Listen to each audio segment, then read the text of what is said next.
Could see that. I could see that.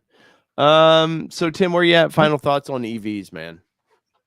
With the trucks right now, where do you think we're going to see some stuff? Or I think it's going to trickle out over time. You know, I think there's going to be some winners and some losers. Mm-hmm. I honestly think the established car brands will be the winners. I think some of the ones like Canoe and them, they're going to be they're either going to be the losers or they're going to get bought out. I've always felt like some of those were that. And that's not because keeping in mind to take traditional auto manufacturing off the table, technology standpoint, that's pretty much the game. Mm-hmm. You build a product, you put it into the market, you disrupt the market, a bigger fish comes along and buys you up. That's technology. And these cars, trucks, electric vehicles, that's all technology. And you know, I was going to talk about it earlier, and it's not limited to vehicles. You know, they're trying to use electric motors and airplanes to cut down on you know, emissions on these regional flights and stuff like that too. So we're going to start seeing it more and more, not just on the roadways, but in the airways too. Oh yeah. No doubt on that. That's why independent things like All-Terrain Nation are important. So when you guys smash that like button and you help the channel grow by just doing that, it does. You're going to see, you know, look at all the magazines got all bought up, merged into everything, and now they're shutting all your favorite magazines, your auto magazines down. I do think like Canoe, some of those companies, they were just enough. Yeah, their investors were hoping that a bigger fish definitely gobbles them up. I really do think that that's the idea of those. Rivian, I think maybe had a little better idea of becoming a real company, you know, actually producing for the long term. But I really do. I think both of those companies fail within the next 10 years. Well, I don't even think Canoe gets probably. Yeah, like I said, I really like that little truck, so I want to see it do well. But I think within the next 2 years, that company's gone. Well, and like I said, they're disruptors. Yeah, they're either going to succeed or they're going to fail. They're either going to get bought out or somebody's just going to take their idea from them, and they're not going to have the money to fight it. I mean, that's really what I think the future of those vehicles and those companies are. Yep. So we did it, Tim. We talked all about Investor Nation. Yeah, we talked about some issues that are plaguing some of these current EV trucks. As always, leave a comment below when you watch this in replay. If you have an opinion, let us know about it. You know, as long as you're not nasty, your opinion stays. And if you just get nasty for no reason, your opinion gets deleted. So just remember that. As far as me, final things on it, I'm just, the jury's out on it, man. Like I said, I have that Chevrolet Silverado, or as I like to call the Avalanche, reservation down. And will I see that? I think I was promised 23 is when I was promised, you know, they would start shipping and building trucks. I really think probably it's 24. And I'll be honest, things I'm hearing about it right now, I don't even know that I want to keep my reservation. So it's not really got me as excited as I once was about it. I think there's probably some other companies out there that might get my money, like the new Ranger Raptor. I think that might get my money first. I'm holding on to that gas-powered vehicle, man. It's a tough one, Tim. You say that. Mr. Fusion all the way. Well, that's where the government should be putting our money, is Mr. Fusion. That's right. And then we can travel time. Is that how it works? So whether it be two-wheel drive or four-wheel drive, it does not matter what you drive. This has been your All-Terrain Nation. We've been talking some EVs here on the channel, and you're probably going to keep seeing more and more of this. So if you like it, bring it. Like I said, I don't come at this smart. So peace, everybody. We will see y'all next Monday. Probably a video drops Friday. You're going to want to watch. Yep. Peace. Don't forget to drive with your clothes on.